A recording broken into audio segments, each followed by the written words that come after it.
Okay, so team, we are live now. I'm going to start the video in the next 30 seconds.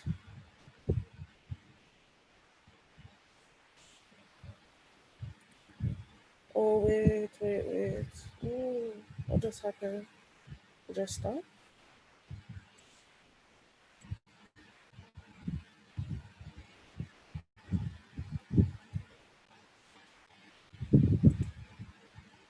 Oh, it's there. Okay.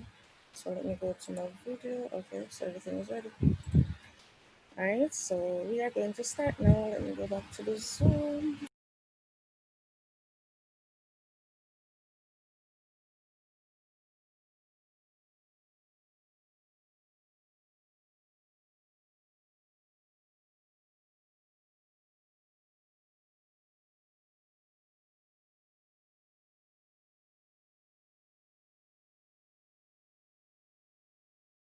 Thank you for joining us.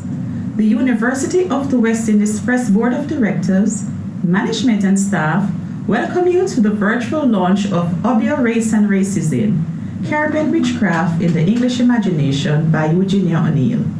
I'm Karen Smith, the Marketing and Sales Assistant at the UWI Press, and I'm delighted to introduce our presenters. Let me begin with Dr. Patricia Turnbull, our interviewer. She's an educator, author, and cultural worker. Her publications include Rugged Vessels, a collection of poems, Can These Stones Talk?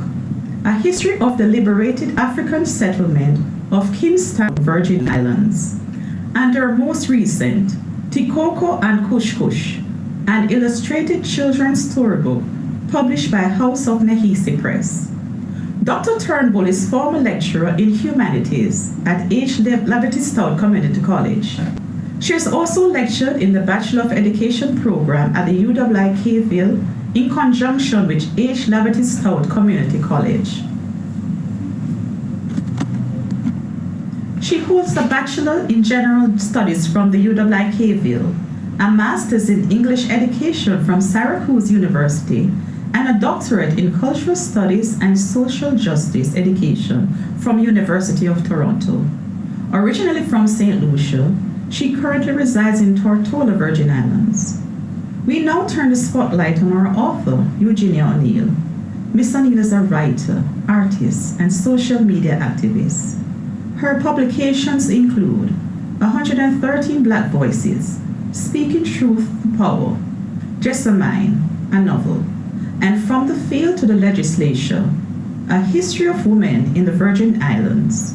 Her most recent publication, Obeah Race and Racism, Caribbean Witchcraft in the English Imagination, was published by the University of the West Indies Press.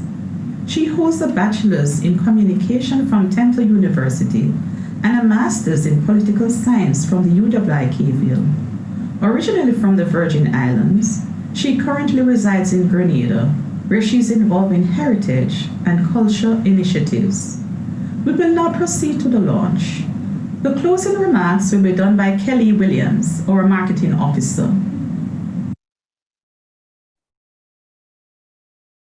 British slave ships took more than 3 million captive Africans to the plantations of the New World. Naked, without belongings, the captives would have appeared utterly bereft, carrying nothing, owning nothing. But this was not quite true. Something powerful and dread came with them, a belief in magic that would grow among the cane, taking root in soil seeded by blood, sweat, and tears. This belief would sustain and empower Africa's sons and daughters in a way that nothing else could. It came to be known as Obeah. The words of Eugenia O'Neill from her book, which we're about to launch this moment, Obeah, Race and Racism, Caribbean Witchcraft in the English Imagination. Congratulations, Eugenia. Thank you very much, Pat. This is an amazing accomplishment. But tell us, especially those of us who might find Obeah a curious subject, a curious interest. Why your interest in Obeah? I time, Obeah is something that you hear whispered about. You hear that maybe so-and-so down the road is an Obeah man, or the lady who lives up on that hill is an Obeah woman. But it's not really talked about. You don't hear that so-and-so, nobody comes forward and says, oh, I went to the Obeah man last night, or I consulted the Obeah woman last week, or this is what the Obeah woman said I should do. At election time, quite often we hear that perhaps some politician or some party or the other has been involved in Obeah, whether they are Obeah people themselves or whether they've hired an Obeah person to help them win the election. I think we've heard that about a few Caribbean leaders. Eric Gary here in Grenada was reputed to either be an Obeah man or to have hired an Obeah worker to help him win elections. And I think that, that's a rumor up and down the Caribbean about various politicians. So I got interested in the subject. I wanted to learn more about this secret thing that nobody talks about, but everybody believes exists. And tell us, what do you hope to achieve by addressing the subject in this book here? Well, I'd like for people to understand how Obeah figured in British literature. I don't think for the books that most of the books that I've read or the articles that I've read have focused on Obeah within the Caribbean, the Obeah trials or Obeah practitioners and so on, but we haven't looked to see, well, how did British writers, how did the British literati interpret Obeah? What were they saying about Obeah to their public? And so that's what I wanted to examine. And I wanted to examine how their depictions of Obeah helped to shape perspectives on Black people and perspectives on those who believed or who practiced Obeah. Thank you. Perhaps we could explore for a little while the possible origins of the word, the concept, some etymology. Well, I don't think anybody can really pinpoint, okay, the word Obeah came from this one particular people or this one language grouping. There are several possibilities. Obi or Komfo in Ashanti means a priest, and Obayifo in Twi means witchcraft. And then you have the Efik word Ubio, meaning a charm that is buried on the ground. So you have different peoples who had words that it could have originated from, or words that influenced the development of our word Obeah. And these are primarily West African groupings. And from your perspective and your findings in the rigorous and extensive research you've done, what would have been the function of Obeah on the plantations and the role of the Obeah practitioners? Well, that sort of reflects even the words that we came to know, because if Ubio is a charm that's laid upon the ground or buried in the ground, then you can see how it came over to the Caribbean, because if somebody, an enslaved person is living on a plantation and their yams are stolen, for example, from their provision ground, they might consult the Obeah person to find out who stole their yams. And that might involve the charm that's buried underground. So you can see how the connections are between Africa and the Caribbean. But there are many ways in which Obeah played many roles in the Caribbean. It's the slaves didn't have, they couldn't resort to, say, the police. If something was stolen from them or something was taken from them or they were hurt or harmed in some way, they couldn't go to a police or they couldn't go to the courts and complain about it. So they went to the Obeah man and they looked to the Obeah man to achieve justice or perhaps for them. If they were feeling ill, they went to the Obeah man or the Obeah woman seeking help, seeking remedies for their illness. And you know, we have lots of reports of that happening. But perhaps Obeah's greatest role on the plantation was in resistance, because quite often it was linked to resistance movements. You had Tacky's rebellion in 1760 in Jamaica, where several Obeah practitioners participated. They gave charms to the rebels and, you know, gave them protection, told them that if they wore this charm or if they covered themselves in this bush or whatever, that they would be protected from the militia. So it played a great role in the resistance movements, but you know, not just in Jamaica, throughout the Caribbean, because you also have reports coming, for example, from Trinidad in 1824. There was a rebellion, or a planned rebellion, and it was Obeah practitioners as well who were involved. So Obeah helped to empower the powerless. I mean, the people who, when you looked at it on the surface, they should have had no power. They were slaves, they were chattel, they were property, but Obeah gave them a sense of power.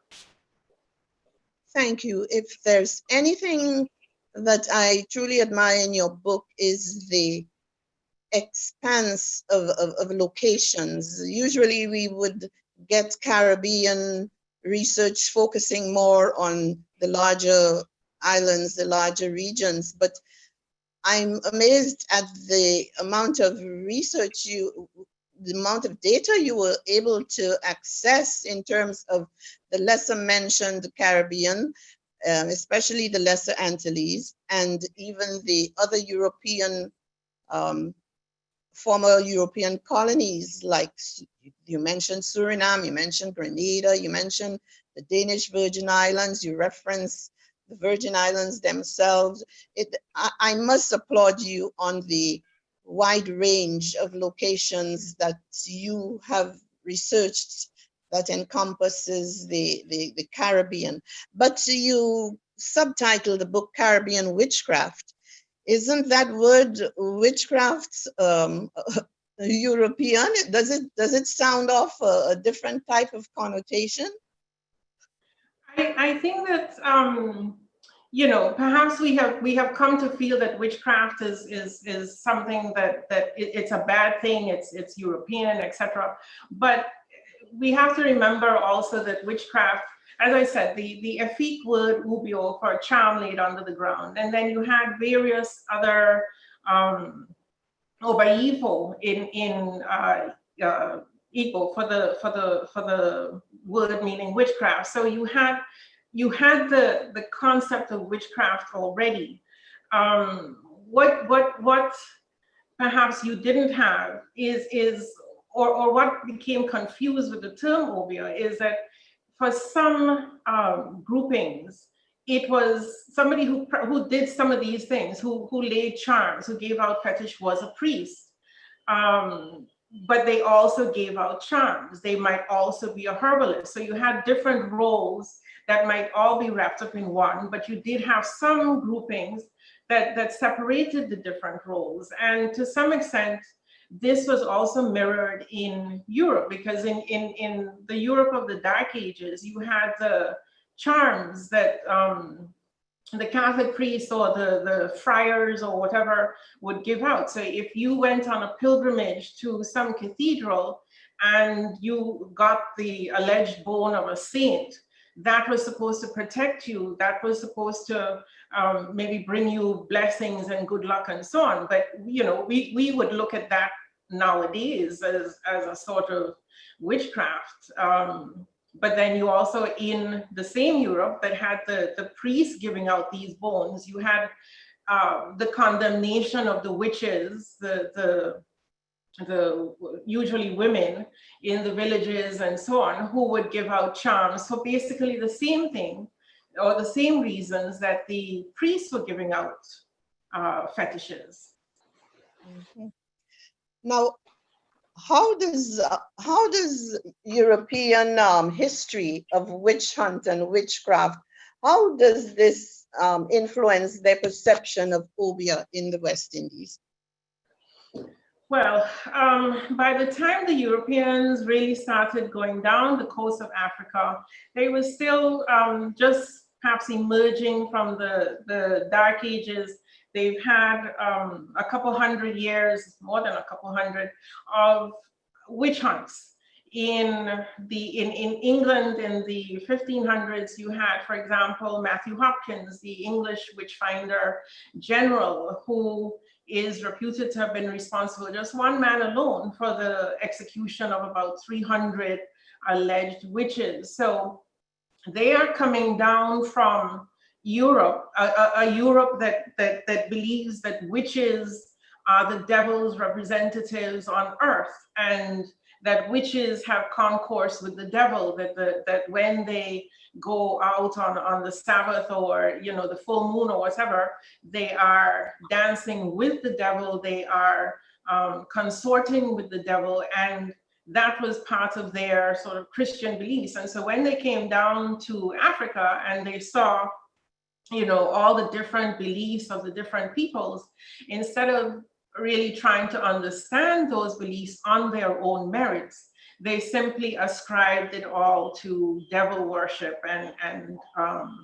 evil and so on. So that was the background from which they were coming from, and from which they looked at the practices of the Africans. Perhaps at this point, Eugenia, you could share your a reading with us from your book. Give us a sample of your, share with us. All right, so my first reading will come from one of the earlier writers on witchcraft and on Obeah. Quote, "The late discoveries and navigations made into the West Indies can furnish us with abundant testimonies hereof, in which the minds of the inhabitants are both terrified and their bodies massacred by the devil's visible sight and cruel tortures. Yet, which is the opinion of many learned, he cannot so perfectly represent the fashion of a man's body, but that there is some sensible deformity by which he betrays himself," writes Alexander Roberts in his 1620 treatise of witchcraft. In other words, the devil cannot hide. It was a popular view, as Roberts suggests. Matthew Hopkins, the English witchfinder general, also subscribed to it, pointing out that, for example, witches could be known by their dry skin, as their blood was sucked by their familiars. If Europeans believed that those who worship the devil could be identified by their appearance alone, it was no great logical leap for them to declare that the Obeah man or woman could easily be distinguished from his fellow slaves. Mosley contends that, quote, "the most deformed Obeah magicians are the most venerated," end of quote, and that those who were handicapped in some way often became exiles from slave society, managing to survive, though, quote, "becoming also hideously white in their woolly hair and skin. Thus these ugly, loathsome creatures are oracles of woods, caves, and unfrequented places, and are resorted to secretly by the wretched in mind and by the malicious for wicked purposes." Thank you, Eugenia. In that context, was there a difference between the treatment of Obeah as compared to the treatment of witchcraft in Europe? Yes, to some extent, because by the time the Caribbean was really being settled and getting, the plantation system was really taking off, Europe had basically come to the realization that the whole witch hunt thing was a hysteria, and that basically it was a fraud. Even Matthew Hopkins, the witchfinder general, it's said that he would collect money for each witch that he discovered. So obviously it was to his benefit to discover as many witches as possible. And there were people who realized that this perhaps was some sort of scam. And so by 1735, the witches asked, said that witches could no longer be executed for witchcraft, and that if they were found or arrested, they could only be punished by imprisonment. They couldn't be executed.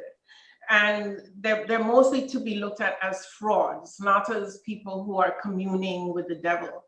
But in the Caribbean, where the planters had perhaps been laughing or scoffing at the power of Obeah or at the superstition of the Africans, it changed in 1760 when Tacky's rebellion got started in Jamaica.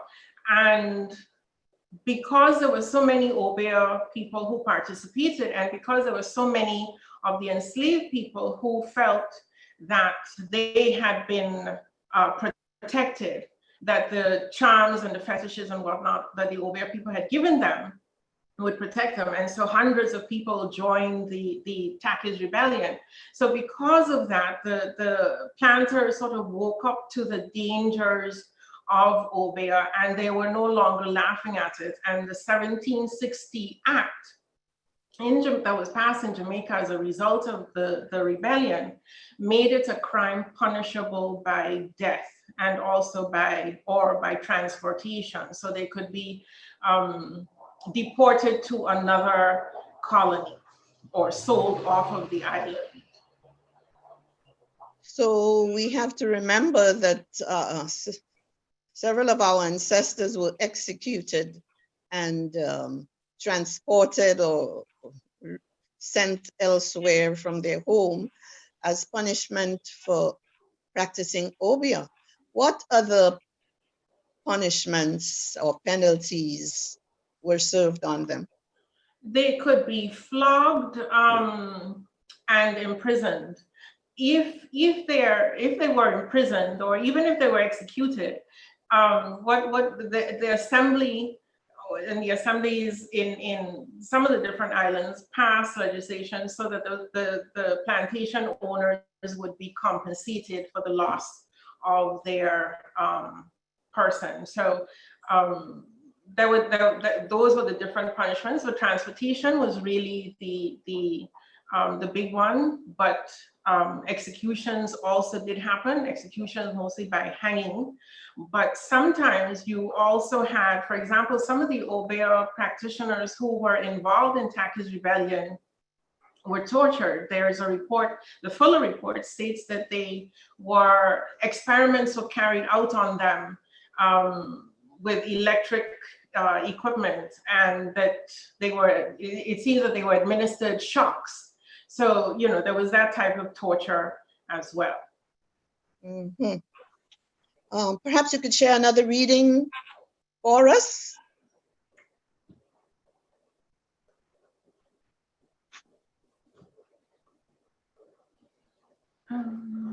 Okay. Okay, I'm going to read from an excerpt from the case of Three-Fingered Jack, the pantomime.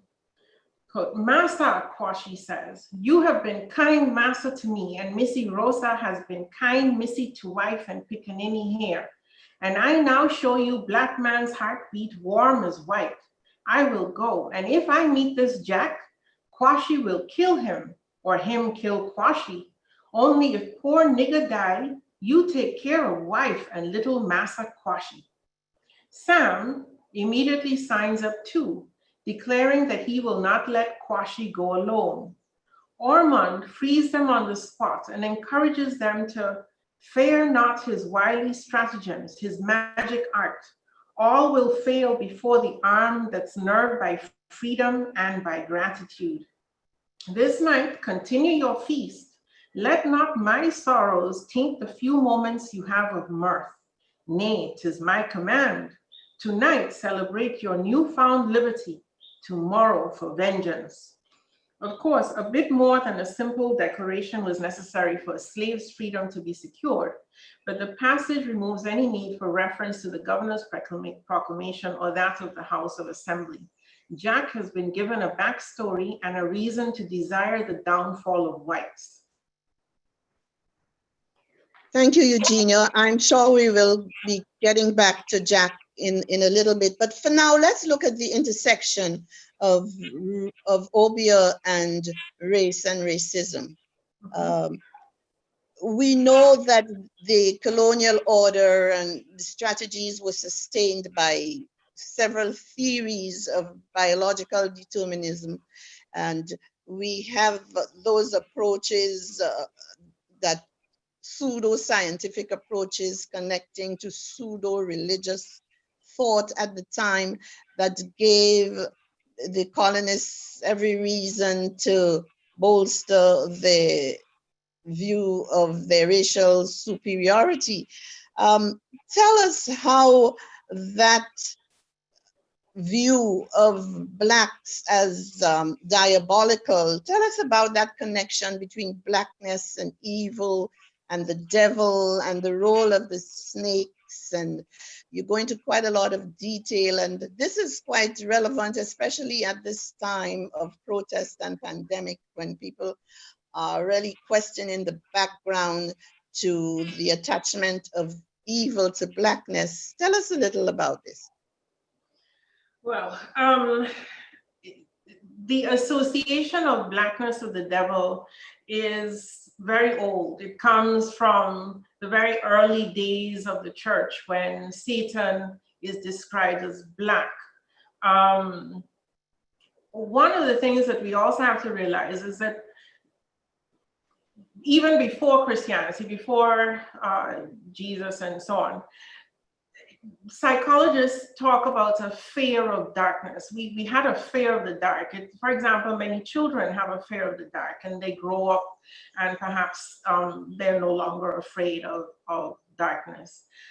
But years, millennia ago, we would have existed at night in darkness. We would not have had any lights. And in darkness, that's when the predators might come out, and perhaps a family dwelling in a cave might have lost a baby or something. So we had a fear of the dark from way back when. And then when you had the church associating the devil with blackness, and you know, several of the church fathers wrote about the devil as a black person or appearing as a black child, and many of the witches who were caught, when under torture, they would talk about seeing a black man quite often, that if the devil appeared to them in the form of a black man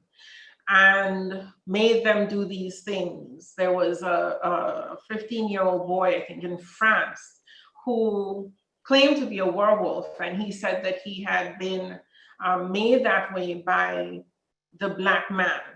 And if you think nowadays, you know, we still have the black man being blamed for things. So, you know, if you have parents who have horribly killed their children, who do they blame? They say a black man came and did it. I don't know whether you've seen the video of the little girl who she had apparently eaten the whole angel cake. It's a video you can watch on YouTube. And her mother asked her, I think the child must have been maybe 7, 8. The mother asked her, who did it? And the child says, a black man. So nowadays, you know, we're not maybe coming out and saying it was the devil and the devil was a black man. We're leaving out the part of him being the devil, but we're still ascribing the negative qualities and the stereotypes to the black man and to black people. So it has a very long history, and the more passages we discuss it, the more we recognize it.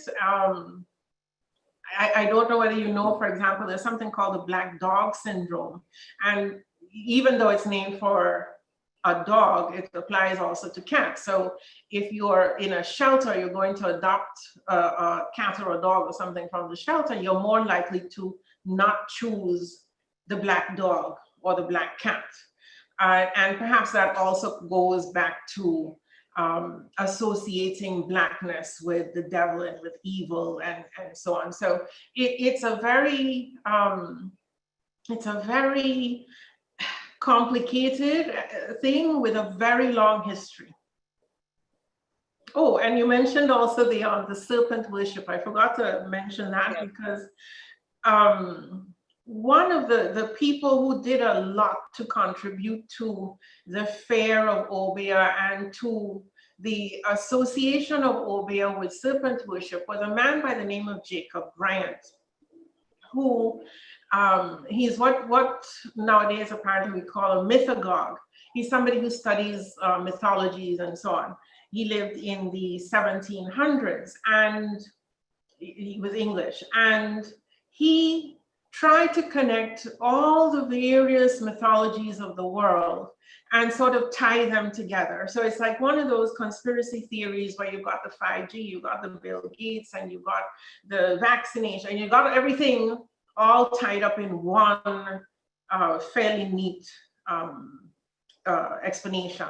That's what he tried to do with mythology. So he said that Ob, O-U-B, was the god of the Egyptians, and he was the serpent god of the Egyptians, and that this is why the Negroes are worshiping Ob, because we have gotten it from the Egyptians. Now, one of the main problems with that theory is that the Rosetta Stone had not yet been discovered by the time he came forward with this explanation. And his explanation, this Ob and the Egyptians and so on, kept being repeated over and over by different writers. It was even included in the Fuller Report, which was an official report by the Caribbean Commission to the English Parliament. So he got a wide audience, but he was completely wrong. The Rosetta Stone was discovered in 1799, and it was only then that people understood what the Egyptian hieroglyphics were all about, and certainly it had nothing to do really with serpent worship. Wow.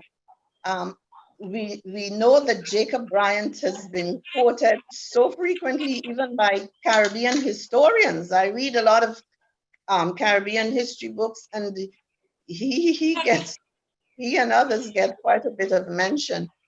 Tell us, how did the Europeans, how did the colonists use that type of information to stereotype Black people by that type of fixation that they had on Obeah? They accuse Obeah people of fetish, but from your reading, I think the fetish was theirs because they were so obsessed with Obeah practitioners and Obeah practice that it streamed into all the literature.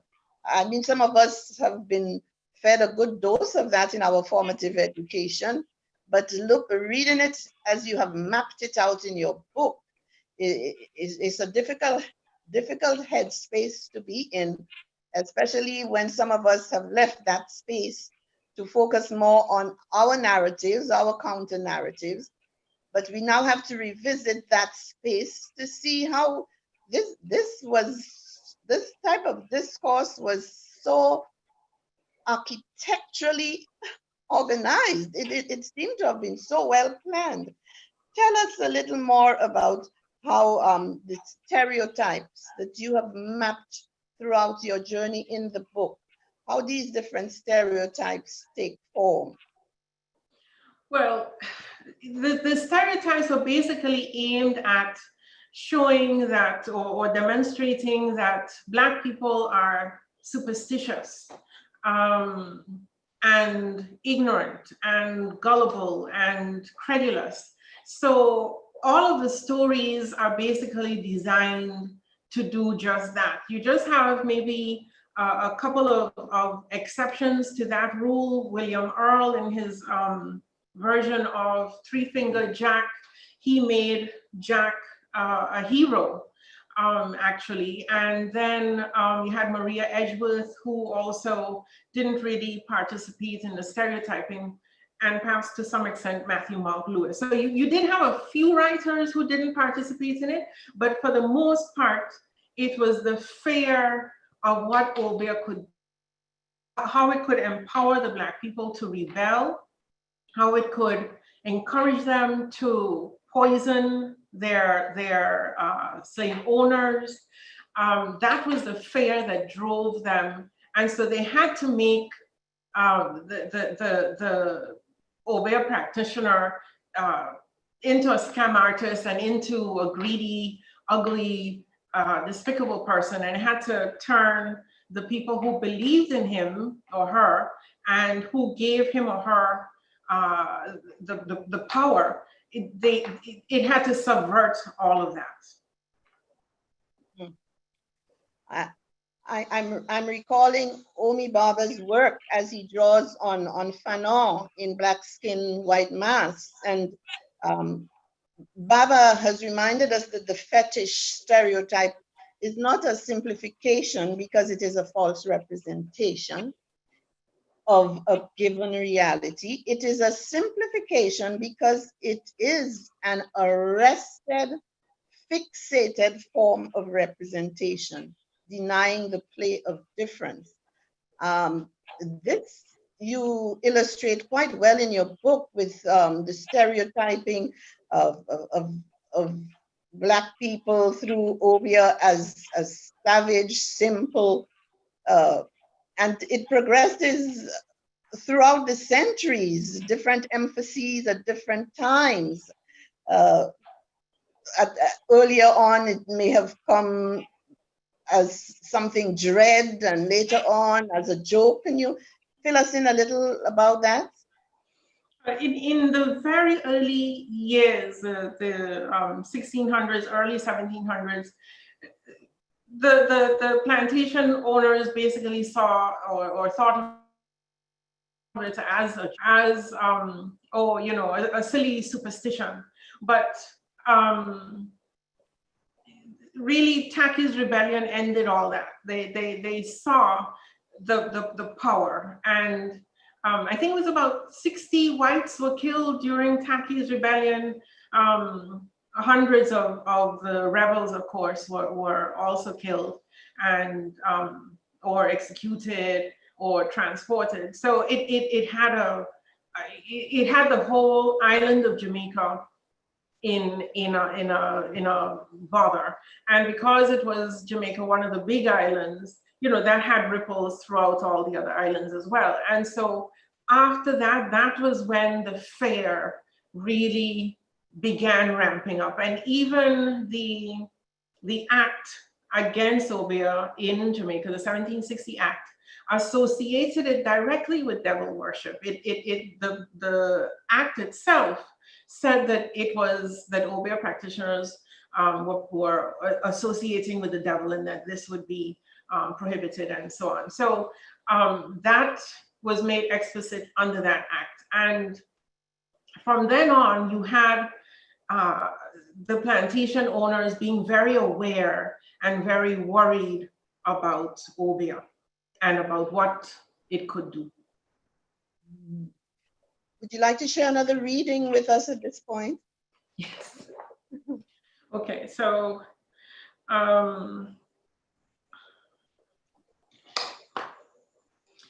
in 1735, the Witchcraft Act made both prosecutions and executions for witchcraft illegal in the Kingdom of Great Britain. Instead, persons claiming or pretending to supernatural powers were charged as frauds. Essentially, the British Act sought to eradicate people's belief in witchcraft and substitute for it a healthy dose of skepticism. But planters in the West Indies were terrified of poisoning, and they were terrified of their slaves. Tacky's rebellion had revealed how Obeah could bring their darkest, bloodiest nightmares to life. Obeah could no longer be considered a joke.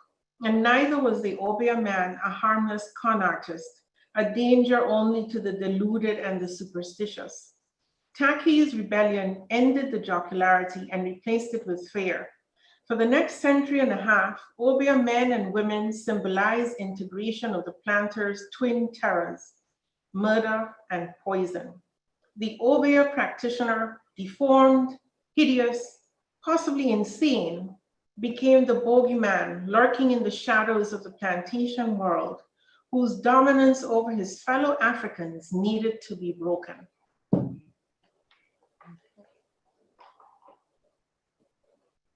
In the case of anti-abolitionists, how did they use Obeah to advance their case for continued demonization or dehumanization of enslaved Blacks? Well, that's an interesting question because the abolitionists obviously had a kinder, more humane perspective. They believed that slavery was dehumanizing, was brutal, and needed obviously to be abolished. However, they also, you could say, had the same impression of Obeah as the pro-slavery lobby. So abolitionists, whether that was Wilberforce, and I have to tell, I was very surprised to hear that Wilberforce knew about Obeah. Because in the textbooks I'd read as a child, he's this great figure, and I didn't know that he would know about Obeah. But Wilberforce and some of the missionaries and the other abolitionists who argued for the abolition of slavery, they used Obeah to say, as a sort of lens, how far advanced had Black people come? How much had they adopted Christianity? How well had they put aside their beliefs in Obeah? These were their standards for arguing that abolition must come. So they made sure to say, well, because of the missionaries, more are being converted, more and more are coming into the light of civilization. They are putting away their belief in Obeah, and this is why they deserve to be free. So that was their perspective on it, while the pro-slavery were more like, no, their belief in Obeah is innate. It's in them. It's because they're Black that they believe these superstitious and barbaric things. They can never enter into civilization as we define it, or enter into the light. So Obeah sort of like became the fulcrum on which the two arguments were made. Mm-hmm. Now let's turn to the term English imagination in your title. We're looking at the literature, the extensive literature. I had no idea that so much literature, romance, reports, administrative reports, missionary reports, melodrama, film scripts, boys' adventures. I had no idea until I read your book, the extent of allusion to Obeah in the English imagination. Three-Fingered Jack takes prominence. You've devoted a whole chapter to that case where we have, and I was forced to research him while reading that book to see how the character was costumed and how different persons even became famous to the point of the latest actor's name coming to be known as Obeah, having played that role and continued from other, there seems to be a tradition of in the theater, in the English theater, as far as Three-Fingered Jack goes. Why? What can we learn from that type of fixation on this character? Why Three-Fingered Jack? why were they so fascinated with Three Finger Jack? Well, I think that might be hard to explain. The first mention of Three Finger Jack came in 1780 when it was the Gazette, I think, where there was a notice that there was this runaway who was causing a problem and was ambushing people in a certain area and so on. And so that was 1780. We don't really hear about him again until 1799 when Benjamin Moseley, a physician who had come out to Jamaica, includes the story of Three Finger Jack in his book. And Moseley admired Three Finger Jack or Jack. He described him in glowing terms. His nose was not like the generality of blacks and, and so on. So he was a hero to Moseley. And it's Moseley who is responsible, I think, for the flowering of stories, plays, and pantomimes about Three Finger Jack. So Moseley took the bare bones. Of course, Moseley was in Jamaica in 1780. He left in 1784. So he was in Jamaica that time. And he claims that he also saw the Obeah bag of Jack and that he examined the contents and so on.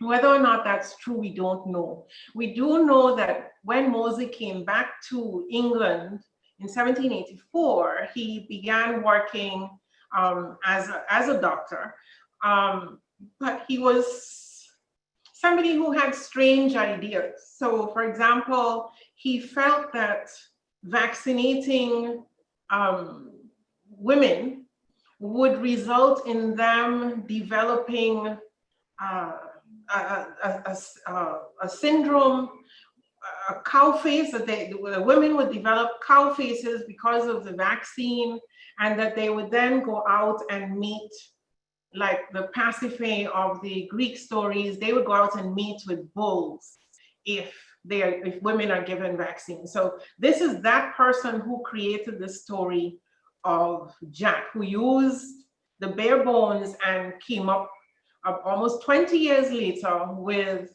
the myth, the beginnings, the foundations of the myth of Jack. And then the first chapbooks were small books that were cheap to print, and so they were very popular in the 1800s, late 1700s, 1800s. And so the very first person to come out with a chapbook appears to have been William Earl. And William Earl was somebody who, apparently he was also an abolitionist. He believed in that the enslaved people should be free. And so for him, Jack is also a hero, and he gives Jack more of a story. And from those, we begin to see more and more people getting into the act, producing their own chapbooks, creating or adding to the myth of Jack, giving him a backstory in Africa, giving him a family in Jamaica, and all sorts of things, until we have, the pantomime, which brings it to an even broader audience, a different audience, and then the play sort of based on the pantomime.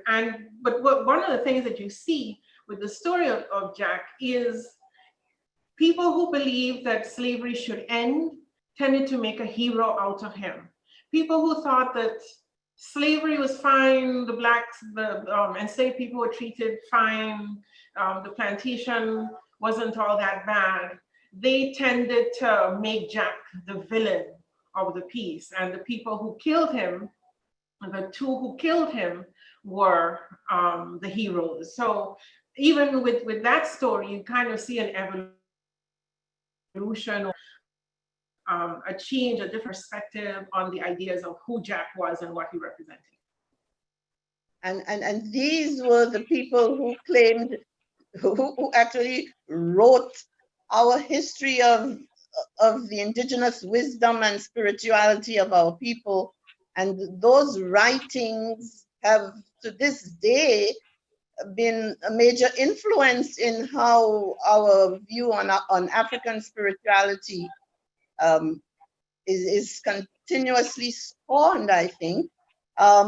What do you make of the literature being so repetitive? It's in the tradition of English literature, uh, the plagiarism, they plagiarize so liberally and referenced each other. So the iterations, it wasn't original literature, huh?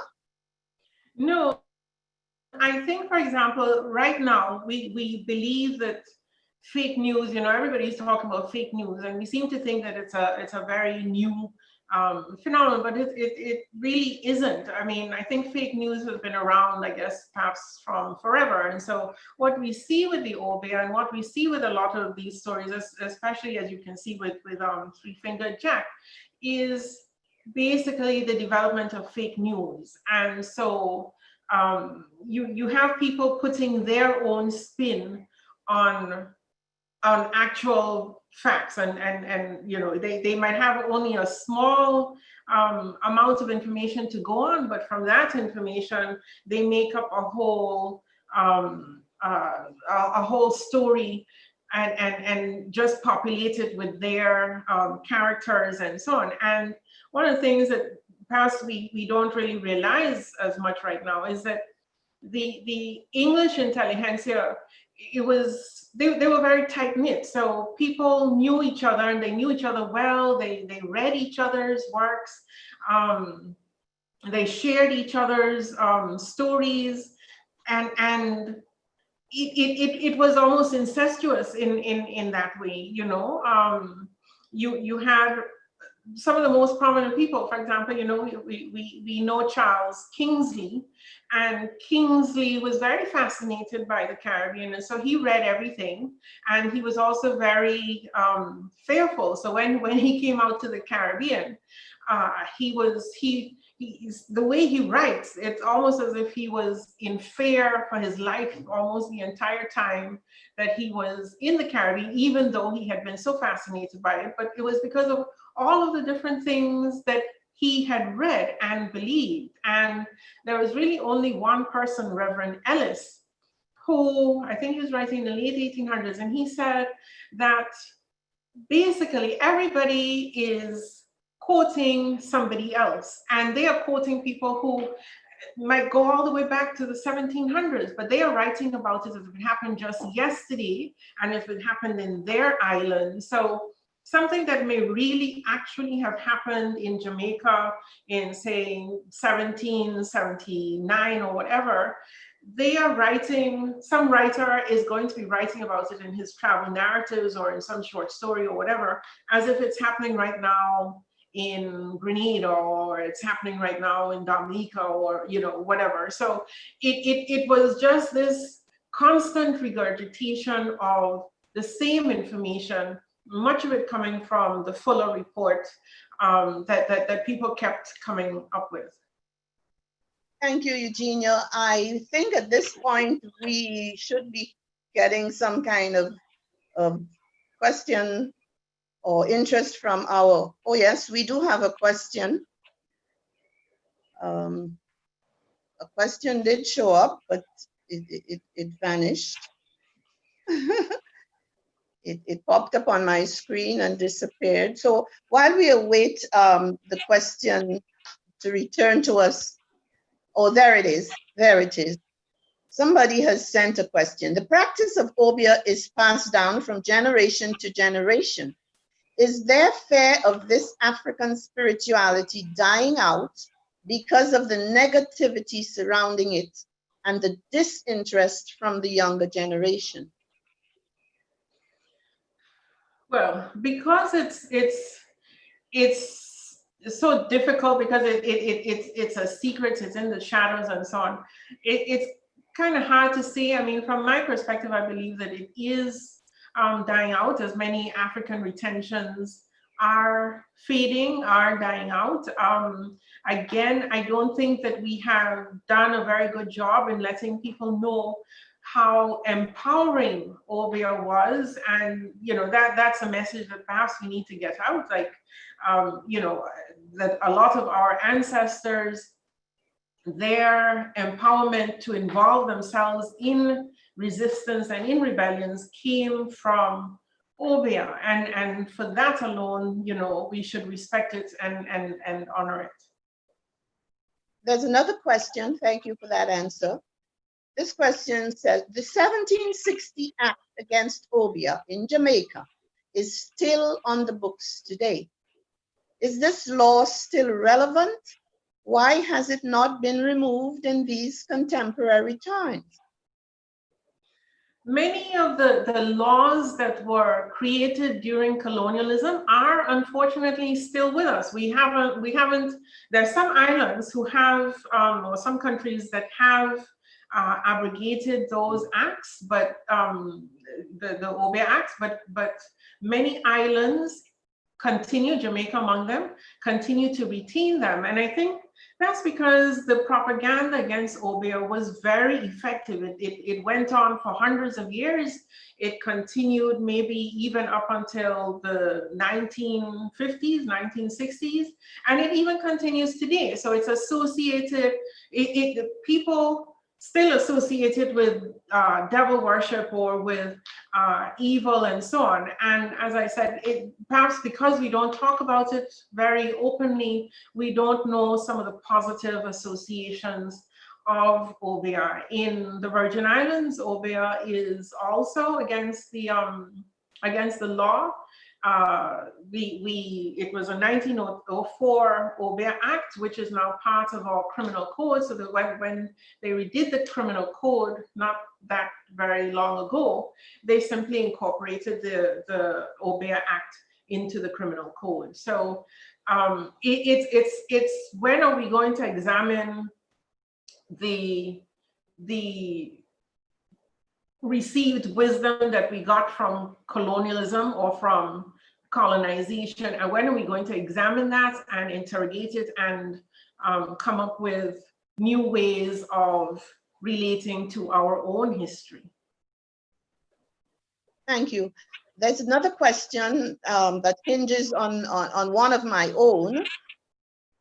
It asks, how difficult or otherwise was it to find the information on which your book is based?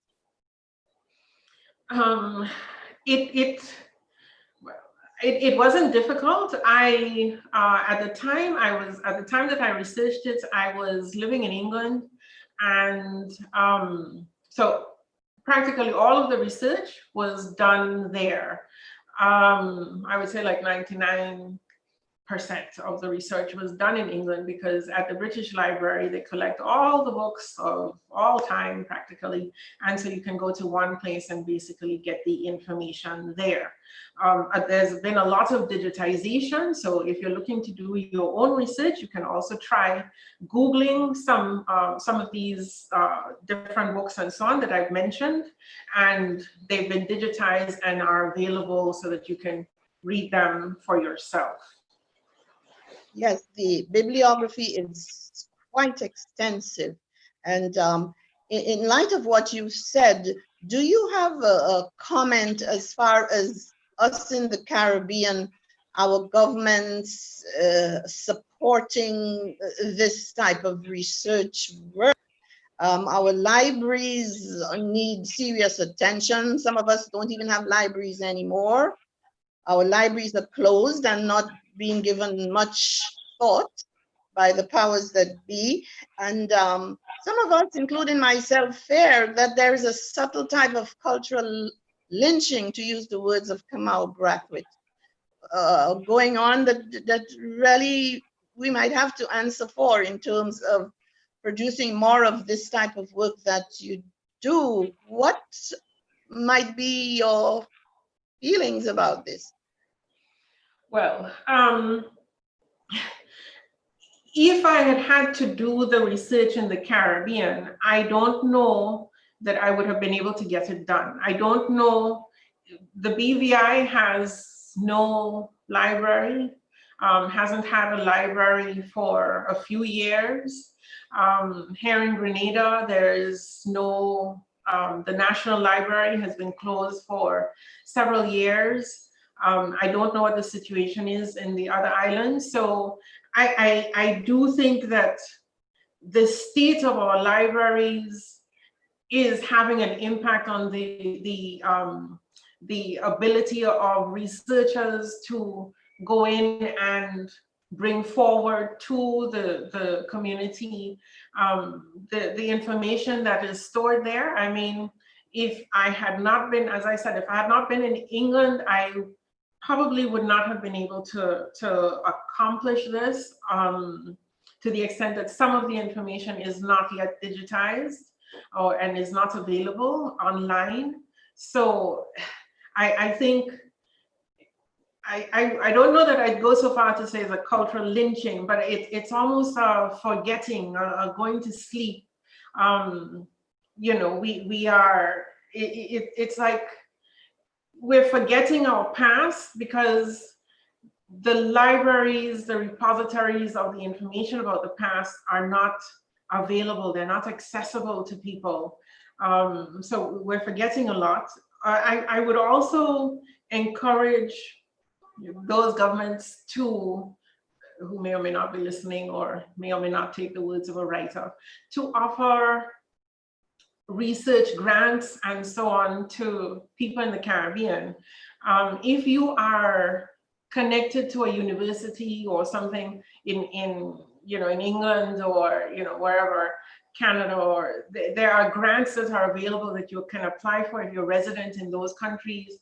But in the Caribbean, we don't really have access to many of those. And so, it takes money to give a lot of time to research and to reading and writing and so on. And it would really be a help if governments not only opened their libraries and bolstered the collections, but also offered research and other grants to researchers.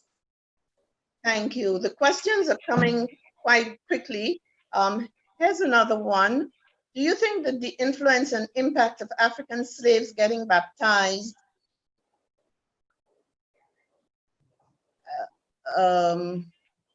that one slipped away. Getting baptized as encouraged by missionaries prior to abolition in the belief of better treatment, and how this may link to the origins and rise of the Maya movement in Jamaica. You have a chapter on Maya, I do believe. Yes, Mayaism arose perhaps as a response to Obeah. It seems, though in some instances it seems very closely actually related to Obeah, but there were some Mayalists who would say that they pulled Obeah instead of putting in Obeah. I think the missionaries saw how hard or how difficult it was to eradicate Obeah or the reliance or the attachment to Obeah. And so some of them tried to counter it by what they called relying on white Obi. And this was the Obi of Christianity. So yes, I think that there was some relation between a very purposeful response to Obeah on the part of the missionaries to try and replace the Obeah of Africa with, if you accept the term, the Obeah of Christianity. I think your book, there was reference to white Obi. Is that how they called it?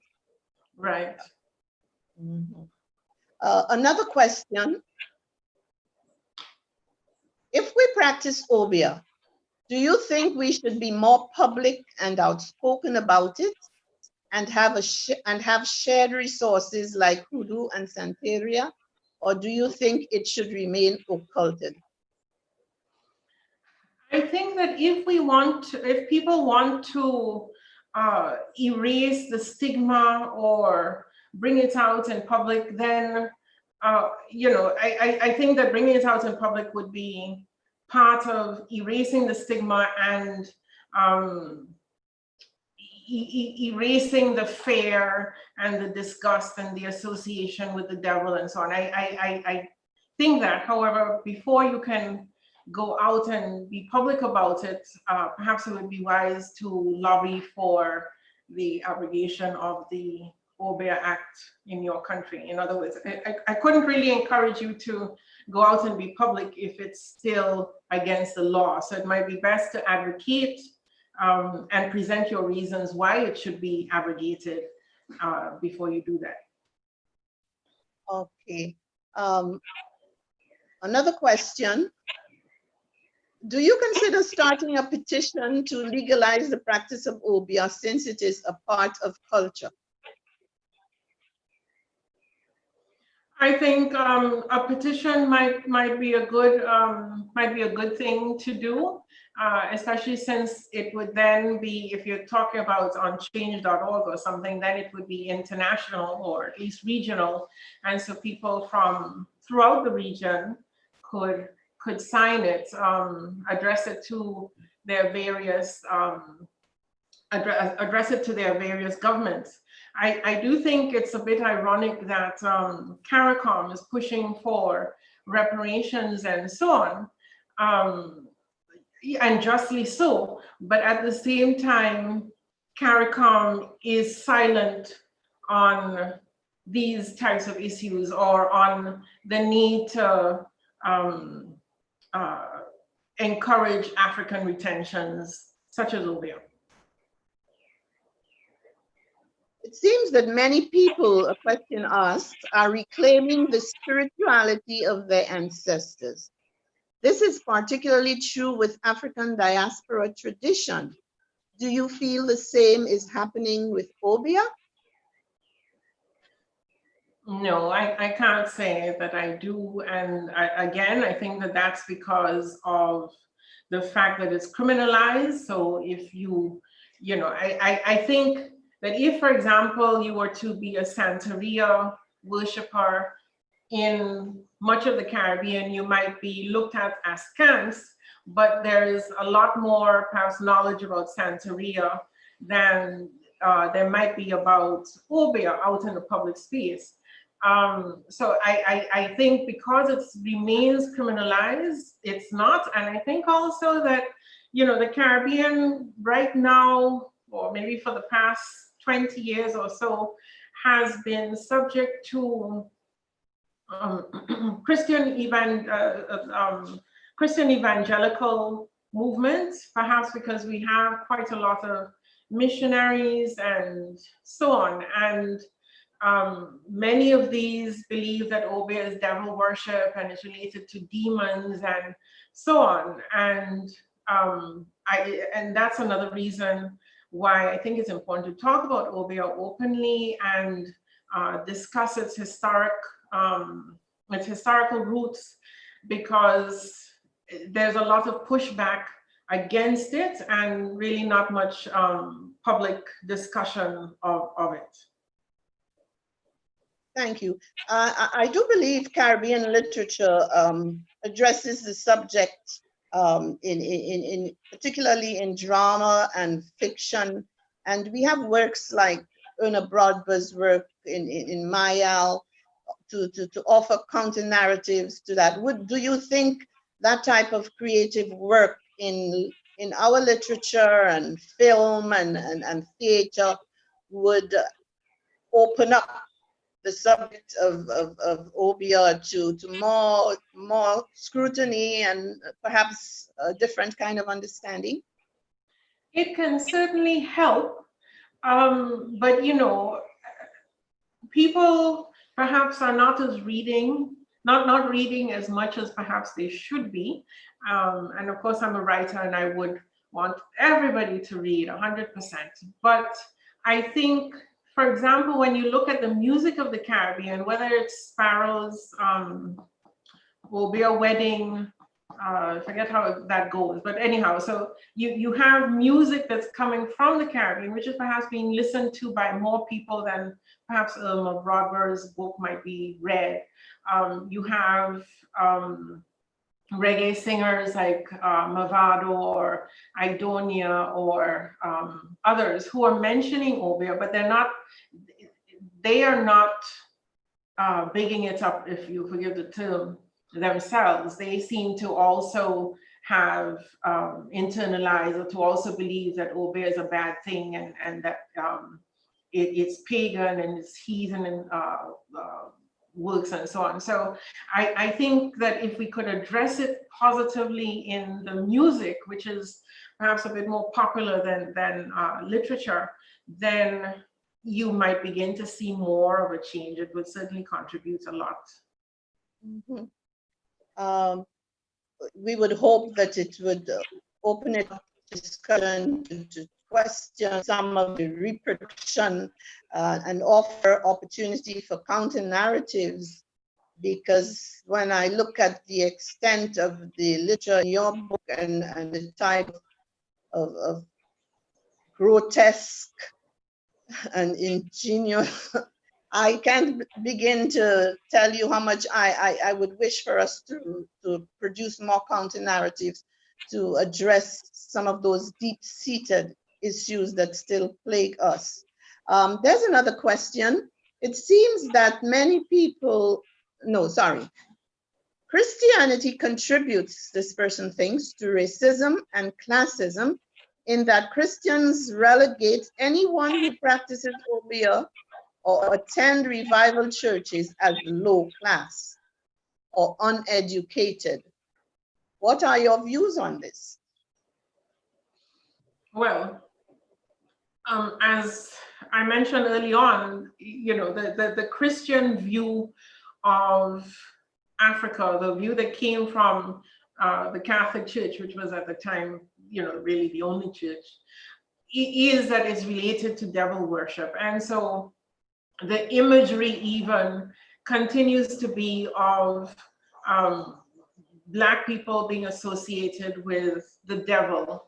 And so if you have a belief system that is different from the Christian belief system, if you're not praying to Jesus or whatever, then, and you're praying to somebody else, then obviously it must be the devil, because Christianity doesn't really allow for any other persons to be worshipped except, you know, Jesus. So, you know, I think that we definitely have to look at the impact that Christianity has had on our perspectives in the region on Obeah, but not just Obeah, on other African retentions as well, because some time ago I was in Dominica, and you know, Dominica, they have the sensei costume, which is a very strong African retention. It's a very strong African derived masquerade.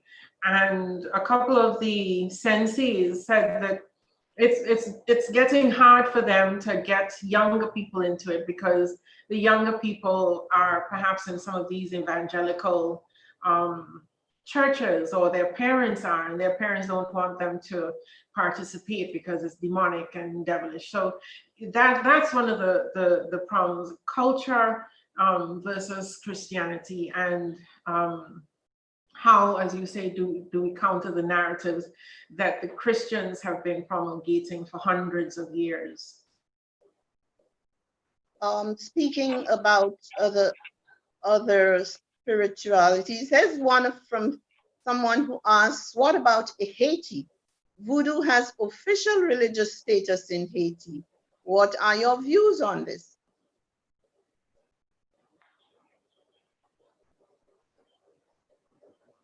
Sorry, you kind of broke up, so I didn't really hear that. Okay, I'll repeat. The question asks, what about Haiti? Voodoo has official religious status in Haiti. What are your views on that? That's great. I think Vodun which has roots in Benin and Togo and you know, the West African nations. Vodun was very essential in their struggle, whether it was from Macandal or, you know, some of the other persons who are involved in their struggle for independence or their struggle for freedom were Vodun practitioners, Vodun worshippers. So, you know, that's fine. Of course, you know, Vodun is different from Obeah. It's Obeah is not Vodun. Okay. Now, another question, how has the Christian community responded to your text? Well, we're just launching the text today. Do you have a sense that people who espouse to a certain orthodoxy in Christianity would be offended? How has the Christian community, some of us have Christian friends, they might just spurn the two of us for doing this interview. I do have a few friends who are evangelicals, and so, you know, they don't want really any part of this or to really know anything about it. And you know, that's a real shame, because it's their history, whether they want to acknowledge it or participate in it or not. It's part of our shared history as Caribbean people. So you know, I don't know whether any church people will come to know about my book. You know, I would hope that they would, but you know, obviously I don't know. We'll see how that develops. Who would you like to read your book? Did you target any group in particular? I would really like Caribbean people to read it. I mean, you know, obviously it's discussing British literature, but I would like Caribbean people to read it and to understand how they have been viewed and how perhaps stereotypes that they may be aware of have some roots in the portrayal or the depiction of Obeah in British literature. I would also, of course, like British people to read it, because they might not be conscious of the whole history that might be attached to the stories that they may have read. One of the last books on Obeah was Island in the Sun by Alec Waugh, who, you know, was the brother of Evelyn Waugh, who wrote the famous Brideshead Revisited. Island in the Sun was made into a movie with Harry Belafonte and other major stars at the time. It was filmed here in Grenada and also to some extent in Barbados. The film doesn't really contain any mention of Obeah, but it is mentioned in the book itself. And in the book itself, you have Obeah practitioners, and they are involved in the whole plot and so on. So, you know, if you're an English person and you're reading Island in the Sun, and you hear about Obeah, you might not realize the long history of the literature of Obeah. One topic that we didn't really get to discuss, for example, is the boys' adventure papers. If you were growing up in England in the 1800s, early 1900s and so on, and you were a boy, there were girls' papers, but they were very different to the boys in subject and so on. If you were a boy growing up in England in the late 1700s, early 1800s, late 1800s, early 1900s, you would probably have read at least one or two boys' adventure papers, and there were many of them. And there are many stories about Obeah in those adventure papers. And so you have You have people like Charles Dickens was an editor of one of the boys' papers, and his paper stories on Obeah. You grow up and you're reading about these superstitious Black people who believe in this terrible thing, and who poison people at the drop of a hat, and they do it with a little fingernail poison and so on. And then you grow up and perhaps you become a writer, and then you write something that's based on what you had learned as a child, or what you had read as a child, you know, because that image is so vivid that it remains with you for a long time. And when West Indians really came over in the Windrush generation and on the Windrush, it's almost like hardly surprising that we were met with such hostility and belligerence, because again, here are these people who believe in all of this awful stuff and who practice all of these awful things. Here they are coming to us, you know, so it's almost, the reaction was almost the same as the reaction, you could say, of some of those captains who went exploring, or you know, went adventuring down the African coast. This horror and shock and so on. I'm glad you managed to bring in the boys' adventure paper stories, because I'm curious about these. I'm sure as a child growing up, I read some things similar in the comic books of the day. And boys' adventure papers were very similar. They would have illustrations and so on, and they were definitely targeted at boys. One of them, Boys of Empire. But when they say Boys of Empire, they weren't really talking about boys in the Caribbean or boys in Africa. They were talking about boys in Australia and New Zealand and so on.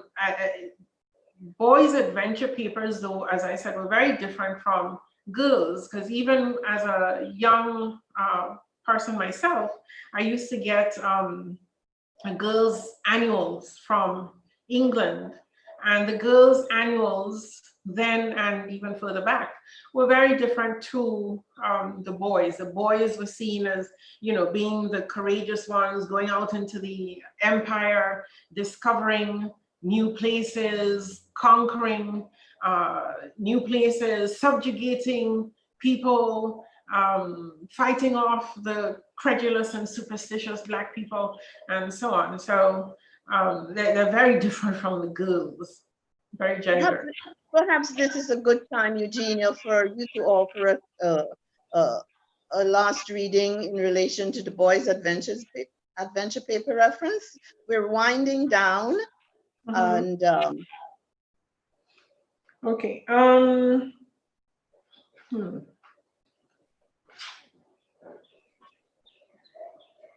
Okay. The enduring popularity of the papers over a number of decades ensured their influence over successive generations of boys, shaping and reinforcing their view of themselves as young Englishmen and their perception of their rightful roles in the world vis-a-vis other races. Malchow has argued that, quote, as the 19th century progressed, racism became ever more widely diffused and achieved an acceptability, almost a consensus in educated society, as well as at deeper levels of popular culture, end of quote.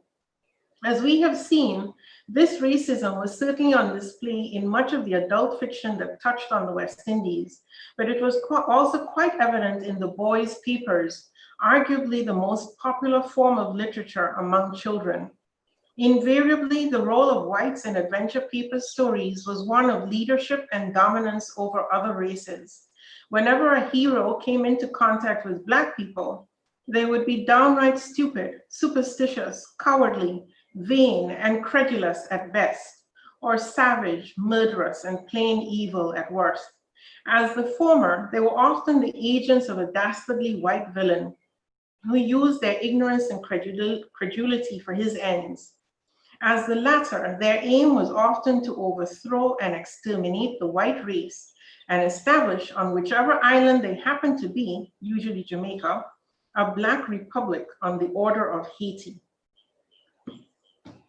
Thank you. As we wind down, I would like to mention my interest in the readings, references you have offered as far as travel literature and romance literature is concerned in your book.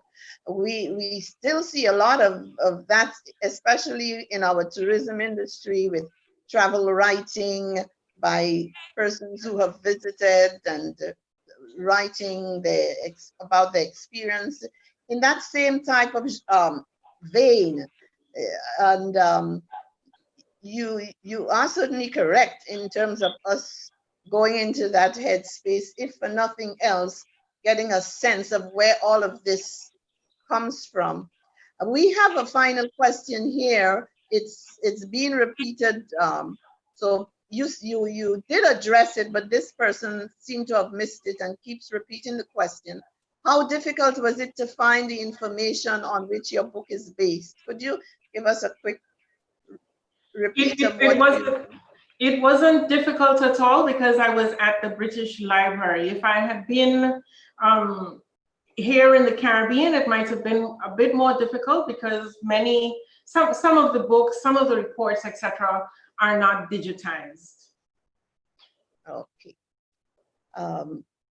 I'm waiting for admin to give me a signal in terms of our closing, but it might be a good time, Eugenia, to commend you again, very heartily so. We've done a lot of work together in the field of gender and women's studies, in literature and cultural awareness and cultural activism. And it is my pride and joy to share this platform with you to help you launch your book. It's a brave and brilliant attempt at causing us to talk about something which is part of our heritage that we continue to keep clandestine.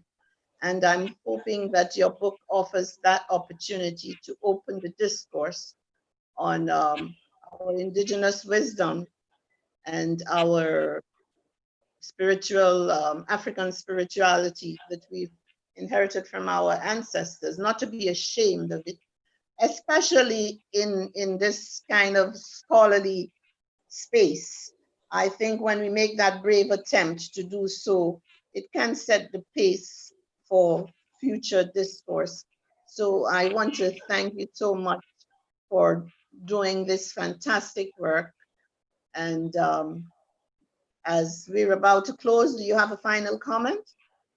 No, I'd like to thank you for agreeing to, serve as the interviewer.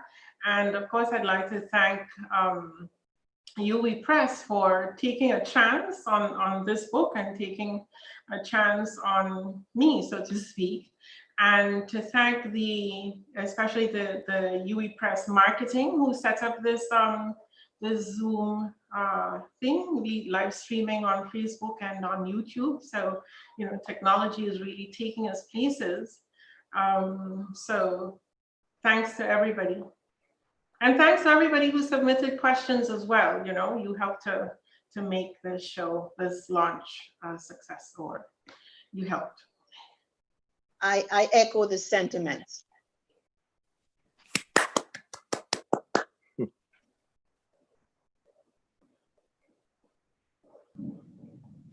The board, management, and staff of the University of the West Indies Press would like to express sincere thanks and appreciation to Dr. Patricia Turnbull to congratulate our author, Eugenia O'Neill, on her publication, Obeah, Race and Racism, Caribbean Witchcraft in the English Imagination. We also thank you, our viewers, for joining us via Zoom, Facebook, and YouTube.